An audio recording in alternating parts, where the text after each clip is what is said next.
Hey guys, welcome back. And I know what you're saying. I already did a video on the Adventure is Nigh Red Dragon Inn expansion. Well, there was a deluxe version of this, and originally I didn't pay much attention to the campaign, so I didn't realize there was a deluxe version that came with extra content. And I bought the retail version. So this is the version that's in my other video that you're going to see at retail. The deluxe version came with some extra stuff, and they nicely made that available later on in a box set called the Extras Pack. And I contacted them and let them know, hey, I forgot that there was deluxe content, didn't realize, I didn't order it. And they let me purchase the content separately, except at the time it wasn't available in the box set. So gave them a little extra. I think it was the same cost as buying the box set, but the box wasn't out yet, so I don't have the box to show, which is why I got the base one here. I'll insert a picture here so you can see it, and we'll get in and take a look at what comes in the Red Dragon Inn Adventure is Nigh Extras pack. The one downside to doing it the way I did is that I didn't get the pamphlet that comes with this. It's a downloadable PDF though, so everything's on here. So I don't have the rule sheet to show, but it's literally 2 pages. It explains the new character and a little bit about the GM event deck and the new pub that's in there, and I think a couple of the prize cards. But the main thing in the new set here is Moped Grimsbyson, and I'm sure that's a mispronunciation, but again, like I said in the other video, I don't watch the show, so I apologize for that. But you have his player board there, the divider card for his deck. He's another one that doesn't have any major special mechanics going on. It's just a base deck. So you have your little fluff text about him here. I love the way those work. In his deck, you just got one single deck. As with all of them, there is a pile of the basic gambling cards, the tip the wench. There's a couple things to order more drinks. I don't think so. And then we start getting into the more unique cards to his deck. And from what I've seen of this guy, he really loves to deal fortitude damage. So he has a lot of cards that affect your opponent's fortitude. And I apologize for the glare. Of course, everything's sleeved. Try not to get too much glare on there, but yeah, most of his cards involve some kind of fortitude loss.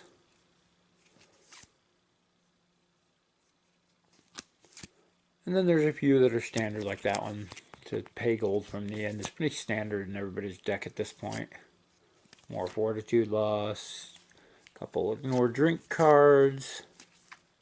Notice that these are ignore drink, where a lot of the new characters from the Adventurers and I had ignore event on there. So that's got to change.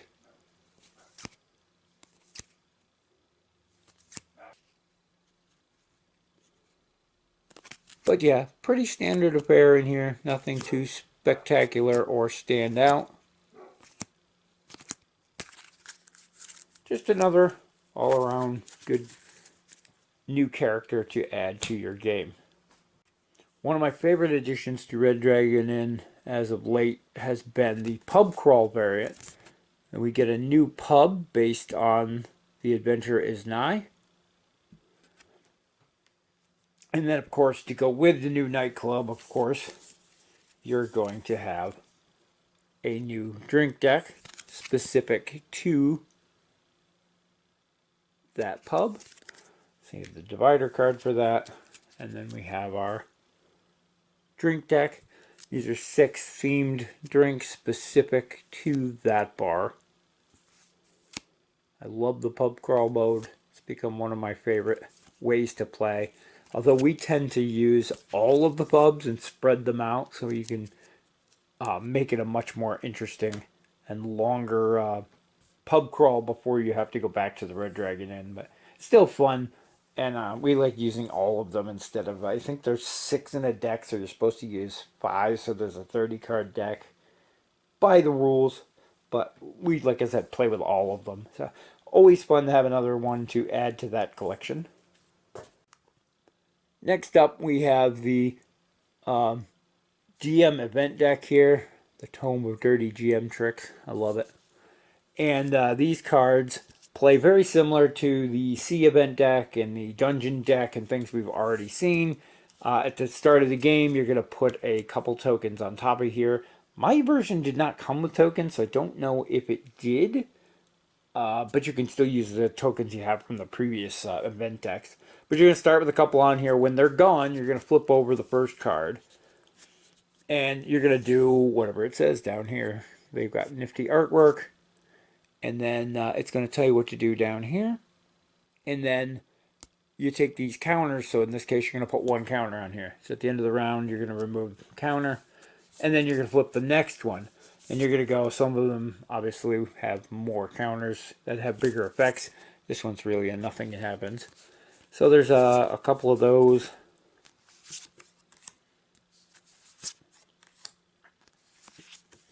Then we start getting into the actual events.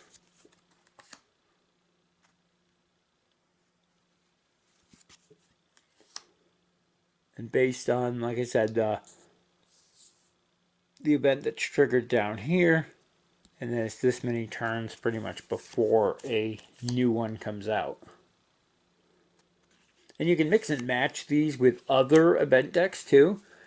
They just suggest at the start, you start one deck with 2 tokens, one deck with 3, and so on. Good news, everyone! And then go from there just like you would playing with a single one.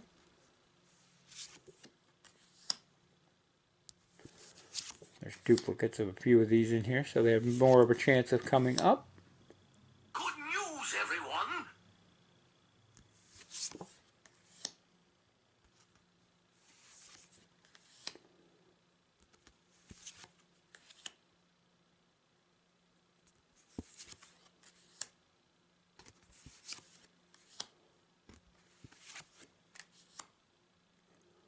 And that's a look at all those events in the event deck. I know in the rule book for this, they do show like a D20 icon for a event deck counter. So I don't know if those were supposed to come with it on a punch board or if that's just something in the book. Like I said, the event counters in the old one work. And then finally we have 6 new prize cards. And they all have the prize variant rules on the back. I'm not sure where that QR code goes. Maybe to the rules thing for this, or at least a web page. Maybe a checklist. They have a website that has a checklist of all the cards, but not sure. And again, these are themed to The Adventure is Nigh. Frog on a Stick.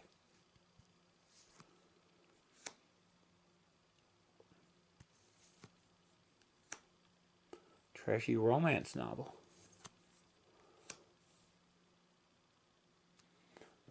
So those get added to a prize pool, and basically, if you have never used them before, whenever somebody antes a round of gambling, you're going to grab one of these, throw it in the pool, and then whoever wins the round of gambling gets the card. They get a one-time effect off of it, and then it gets returned to the bin.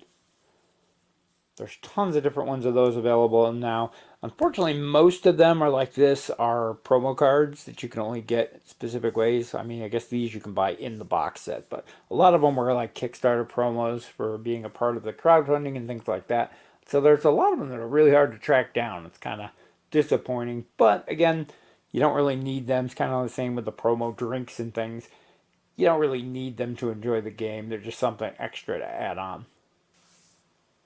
And that is a look at everything that comes in the Adventure is Nigh Extras pack.